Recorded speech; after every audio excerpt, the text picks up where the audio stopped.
Alors donc du coup, nous sommes Logis1, distributeur des matériaux naturels qui ont été utilisés en grande partie ici. Pas tout, mais en grande partie. Ce projet, il démarre en fait par l'idée d'avoir une maison de type primo-accédant. Donc là, l'objectif, c'est dans un budget assez restreint, d'avoir une maison où on optimise les volumes, les surfaces, et aussi une optimisation de coûts, tout en ayant un confort à vivre intéressant, d'où le choix des blocs de chambre. Donc ça, c'était vraiment le projet de départ. Et c'était aussi de sortir de la maison Saturbois, qui aujourd'hui sait faire ce genre de choses, et là d'aller plutôt dans une logique où on va s'adresser au niveau des artisans à une logique de maçon. Donc le bloc de chambre a l'avantage, c'est que dans un premier temps, on va dire tout maçon, en ayant lu la fiche de mise en œuvre, en s'étant posé 2-3 questions, peut aborder ce produit-là de manière assez simple. Donc ça, c'était la première des choses. On est sur une maison qui a une surface habitable d'environ 75 mètres carrés, avec un atelier attenant de 12 mètres carrés et demi, et un carport d'environ 16,5 mètres carrés. Donc là, le profil, ça serait un couple, une personne seule avec un enfant, je dirais, on est sur 2 chambres, une salle de bain, un WC, une pièce à vivre avec cuisine, salon, salle à manger, voilà, en plein pied, et sur un terrain où là, on n'avait pas le choix de l'exposition. Donc là, on a le nord, là-bas le sud. L'idée, c'est d'avoir une vie qui donnait vers le jardin et de ne pas être côté rue. Donc d'où l'exposition côté nord ici. Voilà. Au niveau du sol, donc ça a démarré, travaux classiques de terrassement, fondation. Donc on décaisse, on fait tous les travaux de fondation de terrassement. Ensuite, on a fait une dalle béton de 13 cm. Sous vos pieds, il y a aussi un isolant TMS et une chape ciment. Donc là, on est resté sur des matériaux conventionnels. Donc là, on n'est pas sur du biosourcé, hein. On est tout en béton et isolant, quand je dis TMS, c'est type polystyrène. Voilà, donc ça, c'est aussi pour une question de coût et d'optimisation des délais. On est, encore une fois, il faut bien garder en tête sur ce projet-là, on est dans une logique où on n'a pas des délais à rallonge, on n'a pas des budgets à rallonge, et aussi on essaie de faire progresser des artisans du coin, les faire monter en compétence sur déjà le bloc de chambre et sur des techniques nouvelles, donc on n'a pas tout révolutionné d'un coup. Donc une fois qu'on a fait le sol de finition, donc là vous avez sous vos pieds, ensuite après il y aura une partie parquet, une partie carrelage et une partie béton ciré en salle de bain. Voilà pour vous projeter dans les étapes suivantes au niveau du sol. Ensuite on va commencer à faire l'élévation des murs. Donc comment ça marche? Le procédé Biosis, donc qui est le procédé qui a été choisi au niveau des blocs de chanvre. Aujourd'hui, il y en a 2 sur le marché en bloc constructif. Il y a Biosis et Isohemp. Biosis, c'est un procédé à emboîtement sans collage des blocs. Donc c'est emboîtement à sec, c'est des blocs rainures et languettes, et ça vous pourrez venir voir de plus près après. On voit un petit peu ici au niveau des rainures et les rainures qui ressortent ici. Donc on vient les emboîter entre eux. Un peu comme des Lego. Dans la théorie, ça paraît très bien. Dans la pratique, ça reste des matériaux un peu vivants, donc il y a toujours un peu de retravail à faire. Donc voilà, je ne vais pas vous mentir en disant que tout s'emboîte parfaitement. Ça demande un peu d'adaptation. Donc certains maçons préfèrent le bloc à emboîtement. D'autres vont préférer l'autre bloc de chez Isohemp, qui lui est un bloc à bord droit, avec un petit tenon sur la longueur pour emboîter les blocs entre eux. Mais là, on va faire un petit lit de mortier. Suivant les marques, on va être en R+1 ou en R+2. Au niveau construction, qui va être encadré en latex. Et en zone sismique, on va de 1 à 3. Voilà les zones sismiques qui vont être couvertes avec les 2 marques. Là, je reste très générique, hein, pour aller dans les détails, on pourra y aller un peu plus tard. Voilà, donc la bloc Biosis emboîtement. En fait, comment ça démarre? C'est qu'au démarrage sur la fondation, on va venir mettre un petit profilet en U en béton. Là, il y a eu un revêtement anti-thermite qui a été mis. Donc c'est le produit là qui est noir, parce qu'on est dans une thermite ici. Ensuite, on vient emboîter le premier bloc avec sa languette dans le petit bloc en U. On est venu mettre un rupteur de pont thermique en liège, là pour assurer un matériau biosourcé. Ça aurait pu être fait en polyuréthane aussi, hein, parce qu'on en a mis au sol, mais voilà. Là, le liège, globalement, personne n'a mis de frein, tout le monde était d'accord pour le mettre. Côté intérieur aussi, on en a mis du liège, là on le voit plus parce qu'il y a la chape, mais il y a aussi de chaque côté, la semelle de départ a été habillée en liège de part et d'autre. Parce que les fondations, c'est un pont thermique, donc... C'est ça, là on le rompt du coup, le pont thermique. On monte les blocs, et en fait ce sont des blocs donc, qui ne sont pas porteurs. Donc dans la logique, il faut se dire que les blocs, on va les monter et ils vont servir à coffrer le béton armé, les poteaux en béton armé que là on voit pas, mais en gros dans la maison, on a des poteaux en béton armé tous les 1,20 m. Alors c'est énorme ici, on est en zone sismique 3, le bureau de contrôle c'est bien barricadé. Clairement il y en a à mon sens bien trop, mais bon c'est comme ça, donc il y en a tous les 1,20 m. Globalement tous les 1,80 m, ça se voit beaucoup plus facilement déjà, mais tous les 1,20 m ici en zone sismique 3. Et donc du coup quand on va monter le mur en élévation, on va mettre les ferraillages, et au fur et à mesure on va monter, et après on va venir couler le béton dans les poteaux. On se contente pas de juste se dire que ça sert de coffrage le bloc, on met des renforts de coffrage, donc là on peut mettre des vis à bois, traversantes avec des planches de bois, ou il y en a certains qui vont avoir des systèmes d'étais qui vont reprendre la charge, parce que mine de rien, du béton sur des hauteurs comme ça a de la contrainte. Ça reste des blocs en matériaux vivants, donc on n'est jamais à l'abri d'un bloc qui a une fragilité. Il faut être vigilant à ne pas se retrouver avec du béton au sol, quoi. Donc ça, là j'en parle plutôt pour le côté professionnel, mise en œuvre. C'est une vigilance, c'est pas, voilà, on ne vous vend pas un produit magique, il y a des contraintes à mettre, il est très bien sur plein de points, mais là voilà, il faut être conscient de ça demande d'être au coffret. On va couler le béton. Au niveau des menuiseries, on va avoir ce qu'on appelle un linteau, pareil. Donc là on a des blocs en U dans lesquels on va pouvoir armer et couler du béton. Et aussi on va avoir le chaînage périphérique qui pareil va être fait avec un bloc en U. Donc des fois le chaînage et le linteau, suivant les hauteurs, vont être communs. Donc en gros la maison elle tient toute seule par un poteau béton, par des poteaux béton armés. Et le bloc de chanvre, faut se dire aujourd'hui d'un point de vue de normalisation, il est vu comme un simple système de remplissage. Donc on en est là aujourd'hui. À terme, peut-être que le bloc de chanvre, sa valeur de reprise de charge sera peut-être prise en compte et ça améliorera aussi la qualité des maisons. Mais pour l'instant, voilà, il faut vraiment se dire que c'est un matériau qui garnit un poteau béton. Voilà pour le mur en bloc de chanvre. Donc le mur, il va se composer tout simplement un bloc de 30 ou ça pourrait être 36 avec iso-M. À l'extérieur, un enduit à base de chaux. Donc là, on va travailler l'enduit de chez Saint-Astier. L'enduit Kalamea qui a été développé exprès pour la finition sur chaux chanvre et notamment bloc de chanvre. Donc un enduit, on va garder ce qu'on appelle la perméabilité à la vapeur d'eau ou la perspirance. L'idée, c'est de garder un matériau qui respire à la fois pour évacuer l'eau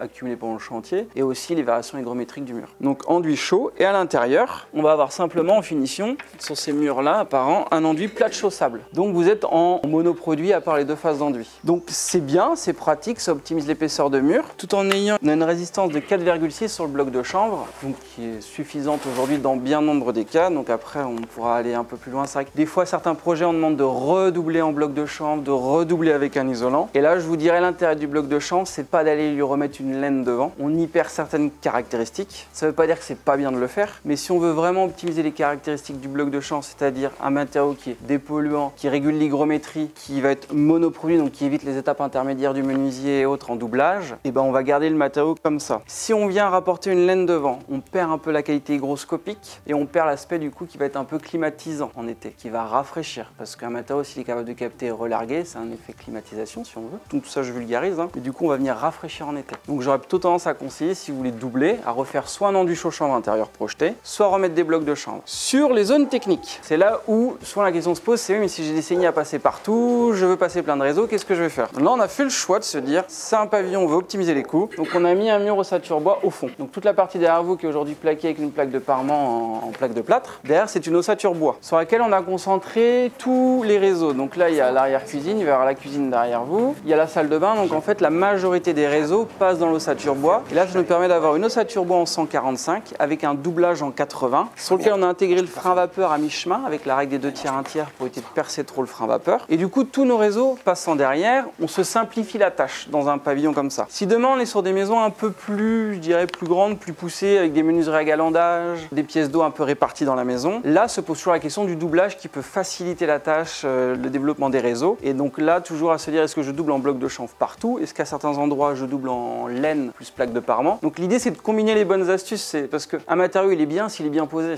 Et dans bien des cas on se concentre trop sur le matériau et peu sur la mise en œuvre. Et des fois on se concentre trop sur la mise en œuvre et peu sur le matériau. Là toujours l'idée c'est de se dire, je choisis le matériau que je vais pouvoir bien mettre en œuvre et qui va répondre au maximum de contraintes chantier. Et je dirais la première des économies va passer par le maître d'œuvre ou par le responsable chantier, parce qu'à chaque fois qu'on va avoir une bonne maîtrise d'œuvre on fait des économies, parce que chaque produit on exploite au maximum ses caractéristiques techniques et ses avantages. Donc là sur un chantier simple on s'est dit ici il n'y a pas de réseau, il y a quelques saignées, elles passent par le sol, c'est rebouché au chaud chanvre. Donc là il faut un électricien conciliant, ça existe, hein. Alors tout rebouché au chaud chanvre. Derrière vous pareil, là on a des réseaux qui descendent et ces réseaux là ont été rebouchés au chaud chanvre, donc ça pose pas de souci. Pareil les blocs, si on a des petits trous, tout ça va être rebouché en deuxième étape au chaud chanvre. Donc important sur ce genre de chantier là, prévoir une équipe qui vient pour recolmater tous ces petits espaces. Il n'y a aucun problème avec ces produits, voilà, ça ne demande pas, même si là il y a un désaffleurement, on va pouvoir le racler, on va pouvoir remettre du produit. C'est aussi l'avantage du bloc. S'il a pris l'eau, c'est pas grave, on le laisse sécher avant l'enduit. Enfin, il y a un taux d'hygrométrie imposé par le fabricant en enduit, et c'est des produits qui prennent pas tant que ça l'eau, sauf quand l'eau arrive dessus. Pour ça, quand on stocke les palettes, elles sont couvertes dessus, mais l'eau qui arrive de face, hein, même pour faire les enduits, hein, on a du mal à humidifier un chaud chanvre d'ailleurs avant de faire les enduits. C'est pas un produit qui capte tant que ça. Tant qu'on est un peu dans les murs, on va parler des cloisons de distribution. Là, on est resté sur un système simple, rail montant en M48, avec dedans un isolant biosourcé, laine de bois. Donc là, une question de coût. Il y a des isolants qui peuvent être plus performants en acoustique, mais étant donné qu'il y aura des blocs portes classiques, simples, qu'on est dans une maison où on n'a pas vocation à avoir trop de bruit, il n'y a pas trop de monde non plus, on est parti sur une laine de bois, qui est le très bon rapport qualité-prix à mettre dans les cloisons en 40 mm. Devant, c'est un parement placo, ou plaque de plâtre, je ne sais pas si c'est signate ou du placo, mais plaque de plâtre. Ça, c'est pour une raison économique et pratique en termes de gain de temps de mise en œuvre. Mais vous avez malgré tout derrière, alors non, c'est au niveau de la deuxième partie salle de bain et autres, vous avez du fermacelle sur l'ossature bois en partie. Au niveau toujours de l'élévation, là, on est parti sur des menuiseries qualitatives. C'est-à-dire qu'encore une fois, c'est pas parce qu'on est logique primo-accédant qu'on va les mettre de la menuiserie à bas coût. La menuiserie, il ne faut pas oublier, ça fait partie de la façade. Donc, aller tirer les prix sur la menuiserie, c'est très dommage. Là, on est sur du bois, Bieber bois, donc fabricant français. On est sur ces menuiseries-là. Alors, c'est la gamme dite 68 de chez Bieber avec des doubles joints d'étanchéité. On est en vitrage, on va être en 416-4 ou en 624 suivant les menuiseries, en double vitrage. Donc là, l'idée, voilà, c'est de se dire, j'ai un mur de qualité qui va être durable. Aussi, c'est l'avantage du chauchant, c'est des matériaux durables. C'est-à-dire que demain même, il y a un produit, il y a un défaut d'étanchéité. Votre chauchant, l'enduit va tacher, vous savez qu'il y a un souci, vous pouvez le résoudre, la maison ne va pas s'effondrer, elle va pas s'écrouler. Et même dans 100 ans, il y a une pathologie, il y a un artisan qui a fait n'importe quoi, c'est pas grave, ça se répare. On a moins de difficultés que dans les maisons ossature bois qui pourraient avoir des problématiques au niveau des appuis de fenêtres et autres, sur lesquels les soucis, quand on commence à les voir apparaître, généralement, il y a, voilà, la reprise est un peu plus délicate. Donc en ça, je trouve que c'est un avantage, mais il faut pas oublier, si on met une menuiserie qui a une durée de vie un peu plus courte, qui va vite s'altérer et qui a une coefficient thermique moins bon et qui est moins qualitatif, bah, on perd quand même beaucoup parce que vous voyez, sur un mur comme ça, les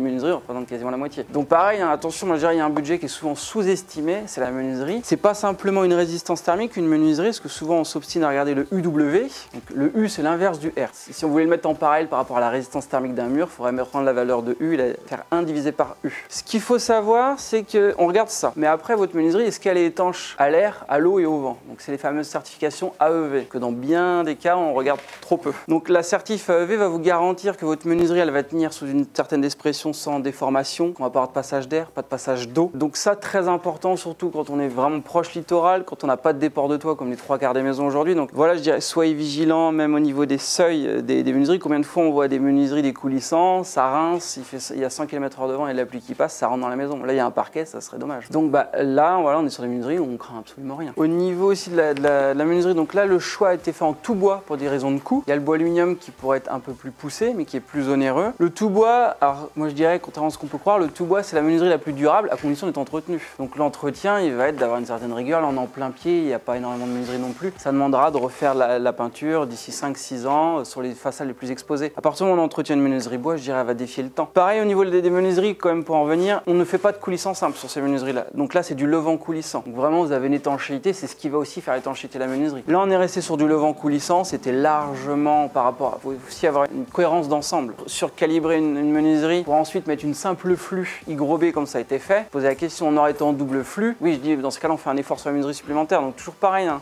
C'est un équilibre. Voilà au niveau des élévations, des murs. Donc là, on voit ici quand même ventilation, tant que j'y suis, je rebondis. Donc c'est de l'hygrobé, bouche hygro variable. Bon, c'est censé détecter le taux d'humidité extérieur et plus ou moins s'ouvrir. Paraît-il que ça marche, j'y crois. La VMC, pareil, c'est une VMC simple. Là, pour une question de coût aussi. J'ai aujourd'hui un petit bloc VMC classique avec les réseaux. On est sur un budget qui ne va pas dépasser les 1000 € en coût matière. Je ne parle pas vraiment de mise en œuvre parce que ça dépendra de chaque cas. Au niveau du plafond, maintenant qu'on est passé au niveau de la VMC, le plafond ici, donc placo, suspente avec rail, ça vous les verrez ici. Donc c'est une charpente, c'est une fermette qui a été faite ici. Pareil, question de coût. Et d'habitude aussi, facile à faire poser par le charpentier, pardon. Suspente, fourrure, et après, par-dessus, on va venir mettre une ouate de cellulose. Donc là, en ouate de cellulose, que je revérifie, on va avoir un R2-9. Donc il va avoir 43 cm et demi de soufflet. Donc pareil, ça c'est un peu la magie des études thermiques. Hein. On met un R2-12, on va vous dire bravo. Sauf qu'à un moment donné, si la menuiserie est mal posée et qu'elle est en aluminium basique et mal posée, est-ce qu'un R2-12, bon, je dirais déjà R2-9, c'est très bien pour l'instant. Voilà, on peut toujours mettre plus, mais après, il faut mettre plus de suspente, ça fait plus de poids. Donc voilà ce qui a été choisi ici. Après, fermette par pluie, couverture, tuile. Au niveau du coup du chauffage, maintenant qu'on a fait le tour complet, le chauffage ici, ça sera un petit poêle qui sera derrière, vous avez la plaque rose. Ça sera un poêle à pelet qui va avoir une puissance de 2,5 à 5,8 kW. Donc là, c'est un choix d'un petit poêle à pelet esthétique avec une petite réserve de granulés. Donc après, toujours pareil, quand on choisit un poêle, c'est quelle autonomie on lui veut. C'est ce qui va faire sa réserve de granulés, quelle esthétique on veut, quelle inertie on lui veut, voilà. Donc là, c'est un petit modèle design. Et il y aura un sèche-serviette au niveau de la salle de bain. Parce que pareil, c'est important de maintenir une salle de bain quand même assez chaude, de pouvoir sécher et d'évacuer l'humidité facilement. La VMC, déjà dit, volet roulant simple flux grobé. Et les volets, ça sera des volets roulants, pardon. Donc alu ou PVC, on n'a pas encore la confirmation, mais ça serait du volet alu normalement, qui sera mis. Et donc là, on a ce qu'on appelle des coffres 2000 into. Donc aussi, on propose des solutions aujourd'hui, autoconstructeurs ou professionnels. C'est des kits charpente, plancher intermédiaire faire maison complète, où en gros, on fait à partir de plans de principe, à partir même de plans d'architecte ou de plans de permis de construire, on établit un devis. Ensuite, une fois que tout est validé, il y a un relevé de code qui est refait et on vous livre des kits avec les plans complets de la maison, quelle vis faut mettre à quel endroit, comment on doit faire. Et si vous suivez le montage, vous avez une garantie décennale. C'est le fabricant du kit, donc France Poutre, à Venanceau en Vendée, qui fabrique ça. Donc ça, c'était le choix qui a été fait aussi pour nous familiariser le charpentier du projet avec ce kit-là ossature bois. Et après, souvent, ce qu'on me demande, c'est la jonction ossature bois, maison, bloc de champ. Parce que ça, c'est la guerre. Faire travailler un maçon et un charpentier ensemble, c'est facile pour le toit, mais pour les murs, apparemment, ils savent pas, ils ont du mal. Non, je suis méchant avec ça, mais c'est vrai qu'il y a tellement d'avantages à l'ossature bois et tellement d'avantages à la maçonnerie que dans certains cas, pouvoir user des deux avantages, ça serait le top. Mais ça, c'est pas évident. Là, le choix a été fait, donc là, les deux n'ont pas été liés. La fondation est la même, les deux murs ne sont pas liés. Ça a été rebouché ici à la mousse PU. Donc ça, on sait très bien que c'est un point à améliorer sur les prochains dossiers. Et après, ce qui a été fait, on va le voir ici. Ici, avant de poser la charpente, il y a une muraillère qui a été mise, qui a été reprise avec des tire-fonds qui vont chercher le chaînage béton. Donc là, une muraillère bois. Et cette muraillère bois-là a été prolongée avec une petite coupe sifflet jusqu'à passer au-dessus du mur ossature bois. Et après, l'ensemble de la fermette repose à la fois sur l'ossature bois et sur la muraillère. Donc voilà, donc elle, la charpente, elle est liée comme ça. Et après, il y a les fondations. Mais les deux murs vont être séparés. Ici, on a de la chance, c'est que l'ossature bois, elle a été bardée. Et là, on va être enduit. Donc le bardage, il va venir cacher la dilatation de l'enduit. Dans un cas où on voudrait tout enduire en continuité, il va falloir mettre un profilet de dilatation, un profilet de rupture à cet endroit-là. Voilà. Sur l'ossature bois, le système constructif, là, c'est donc 145, comme je disais tout à l'heure, remplissage ossature fibre de bois. Ensuite, frein vapeur. Et ensuite, ce qu'on appelle des appuis six-box. Vous les verrez ici. Ce sont des petites tétines que l'on vient visser dans l'ossature bois, en plastique. Et après, ça permet de venir clipper une fourrure. Et donc, du coup, on crée soit un vide technique, soit un espace pour redoubler avec un isolant. De telle manière à ce que la membrane soit plus en arrière. Parce que mettre une membrane frein vapeur, c'est bien, mais si c'est pour la percer de partout, c'est dommageable. Donc là, on a un système qui permet d'optimiser les percements au niveau de la membrane. Donc là, il y a la membrane, elle continue en partie haute, elle va revenir ici, sur le mur, et en fait, ça va être les jonctions enduits qui vont assurer l'étanchéité à l'air. Et la régulation de vapeur d'eau va se faire à la fois par les enduits et par le matériau lui-même. Donc contrairement à l'ossature bois où là, on a une membrane, là, c'est le mur et les systèmes d'enduits qui vont assurer l'étanchéité à l'air et la gestion hydrovariable. Les jonctions cloison-mur, pareil, là, la logique, c'est de se dire, est-ce qu'il n'aurait pas été mieux de mettre un enduit avant de mettre la cloison à l'arrière? Parce que là, on va dire la jonction, si on raisonnait en termes d'étanchéité à l'air parfaite, là, ça va reposer sur cette logique-là. Donc, il y a un fond de joint acrylique derrière qui a été mis quand même. L'ambition, c'était de se dire, on peut faire une maison qualitative au prix d'une maison parpaing laine de verre placo, type primo-accédant. C'était l'ambition. On savait très bien qu'on n'allait pas réussir. Forcément, on n'a pas réussi. Dans le sens où aujourd'hui, on estime, et la fin de chantier va nous donner des valeurs beaucoup plus fines, on estime qu'on a un surcoût de 20% à qualité équivalente. Je dirais qualité même de choix de produits, qualité de, on va dire qualité de matériaux, sans parler de l'aspect biosourcé, grosse copie, mais on va dire, on va pas mettre du PVC partout, on va pas mettre, on va pas tirer les prix. Je dirais en restant dans une logique quand même intermédiaire, on serait à peu près à 20% de surcoût. L'objectif, c'est de se dire une fois que les artisans auront bien appréhendé le produit, donc ils seront gagnés du temps et ils sauront qu'on peut à la fin corriger certaines choses. Que le maître d'œuvre, il agence bien les différents corps de métier, que l'on fasse les bons systèmes constructifs aux bons endroits, que l'on passe les réseaux aux bons endroits. On espère pouvoir tendre à un surcoût de pas plus de 10%. C'est l'objectif de telle manière à ce que demain, bon nombre de maçons puissent se convertir vers une logique de maison bloc de chambre qui, au-delà d'être une maison en bloc biosourcé, est une maison hyper agréable à vivre. C'est-à-dire qu'il faut se dire qu'une maison bloc de chambre, c'est un peu une maison paille et une maison pierre réunies. On retrouve ces conforts-là. Donc ça fait qu'on va pas, on a vraiment un confort d'été, comme on peut avoir d'ailleurs dans une maison en parpaing. Je veux dire, c'est plutôt assez rare les surchauffes dans les maisons en parpaing. Mais comme dans certaines maisons ossature bois à bas coût, on a tendance à avoir des surchauffes quand même, parce que